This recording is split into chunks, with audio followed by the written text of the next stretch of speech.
Du Saint-Esprit. Amen. Chers frères et sœurs, après ces moments de grâce que nous avons reçus à travers la fête de Pentecôte, à travers ces fêtes des saints et des saints locaux, voilà que l'Église nous propose à travers cette lecture de l'Évangile d'aujourd'hui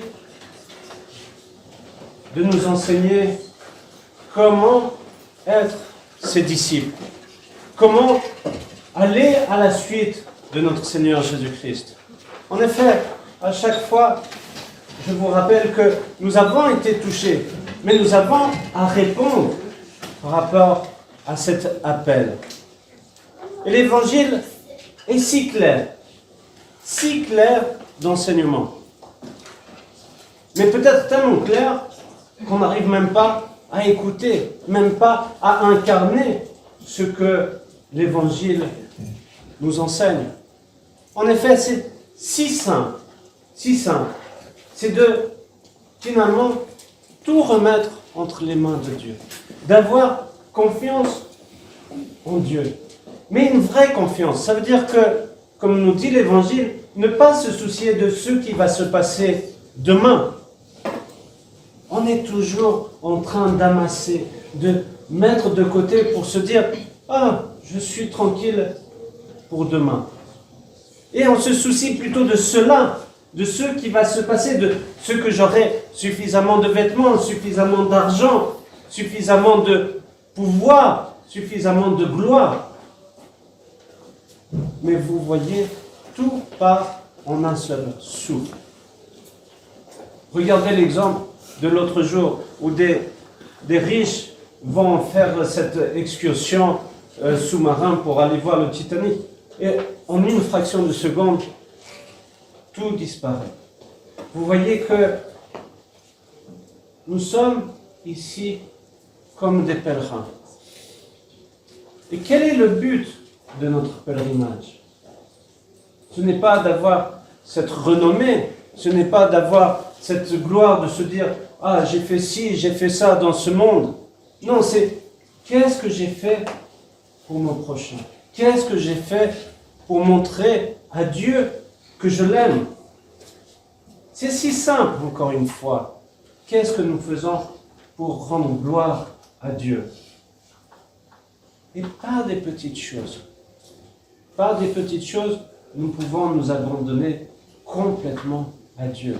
Et finalement, c'est là où nous comprenons que toutes ces tempêtes que nous pouvons avoir, tous ces moments de doute, tous ces moments où on se dit, mais pourquoi ça m'arrive? Pourquoi à moi ça m'arrive? C'est là où il faut prendre du recul et de se dire, mais gloire à Dieu, merci mon Dieu, grâce à cela, je peux apprendre à m'abandonner à toi. Et vous verrez qu'à partir du moment où on fait ce lâcher-prise, où nous comprenons que, en fait, tout ici n'est que poussière et vanité, et que ce qui est le plus important, ce qui doit être ma priorité, c'est d'être avec Dieu, de vivre pour Dieu, de porter, d'accepter ma croix et de le suivre, vous verrez qu'à partir de ce moment-là, on pourra vivre de façon paisible. Ce mot paisible est des fois incompréhensible parce que nous sommes justement dans ces tentations, nous sommes dans ces doutes, nous sommes dans cette recherche des plaisirs futiles au lieu de se consacrer complètement à Dieu. Alors, chers frères et sœurs, la seule chose que je peux vous conseiller et nous conseiller, c'est tout simplement mettons-nous en route paisiblement vers Dieu. Osons être chrétiens. Osons vivre notre vie de chrétien. Osons être avec Dieu. Et osons vivre pour Dieu.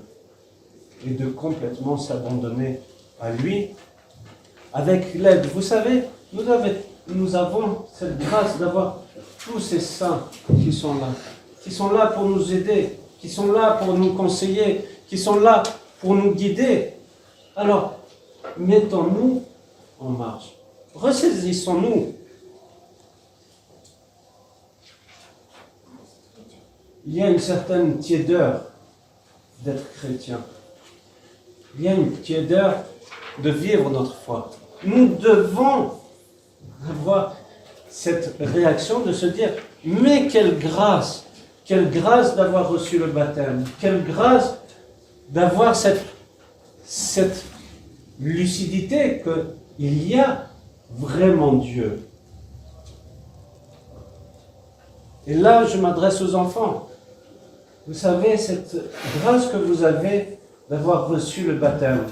Et tout ce qu'on peut vous enseigner par rapport à autre chose que la foi en Dieu, ce n'est pas le plus important.